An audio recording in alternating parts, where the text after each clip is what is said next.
Hi, I'm G Srinivasarao, chemistry lecturer అండి. నేను 30 years నుంచి కాంపిటేటివ్ ఎగ్జామ్స్కి స్టూడెంట్స్ కెమిస్ట్రీలో ఎలా రాయాలి అనేది ట్రైనింగ్ ఇస్తూ ఉంటాను, కోచింగ్ ఇచ్చాము. సో జనరల్గా మా అబ్జర్వేషన్ ప్రకారం ఏంటి అని అంటే, ఒక స్టూడెంట్కి 10th క్లాస్ అయిపోయిన తర్వాత పర్టికులర్గా కాంపిటేటివ్ ఎగ్జామ్స్లో సక్సెస్ అవ్వాలంటే కెమిస్ట్రీలో మంచి మార్కులు సాధించాలి. కెమిస్ట్రీలో బాగా మంచి మార్కులు రావాలంటే కాన్సెప్ట్స్ నేర్చుకోవాలి స్టూడెంట్.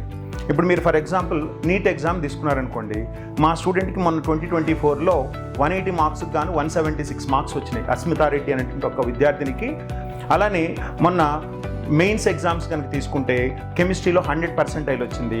అడ్వాన్స్డ్ ఎగ్జామ్లో కెమిస్ట్రీలో 85% మార్క్స్ వచ్చినాయి అనమాట. సో వీటన్నిటికీ మెయిన్ రీజన్ ఏంటి అని అంటే అకాడమిక్ ప్రోగ్రామ్. మా అభ్యాస్ కాలేజీలో ఉన్నటువంటి అకాడమిక్ ప్రోగ్రాము మిగతా కాలేజెస్ కంటే కూడా భిన్నమైనది.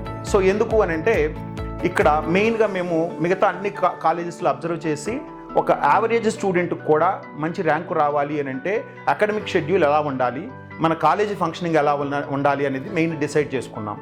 అందులో ఫస్ట్ది ఏంటి అని అంటే కాన్సెప్ట్స్ని ఫస్ట్ నేర్పాలి, బేసిక్ కాన్సెప్ట్స్. చాలామంది స్టూడెంట్స్కి పర్టికులర్గా కెమిస్ట్రీ తీసుకుంటే 10th క్లాస్లో ఫిజికల్ సైన్స్ అని ఉంటుంది, అందులో ఫిజిక్స్ కెమిస్ట్రీ రెండు ఉంటాయి. ఎక్కువ మంది స్టూడెంట్స్ ఫిజిక్స్ కొంతవరకు నేర్చుకుంటున్నారు, కానీ కెమిస్ట్రీలో బాగా స్లోగా ఉన్నారు, వీక్గా ఉంటున్నారు.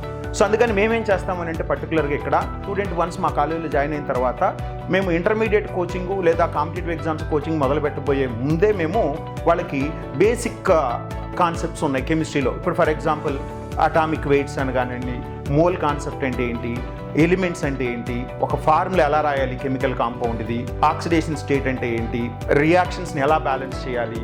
సో ఇలాంటివన్నీ చెప్పిన తర్వాత మాత్రమే మేము ఇంటర్మీడియట్ అలానే కాంపిటేటివ్ ఎగ్జామ్స్కి కోచింగ్ స్టార్ట్ చేస్తాం.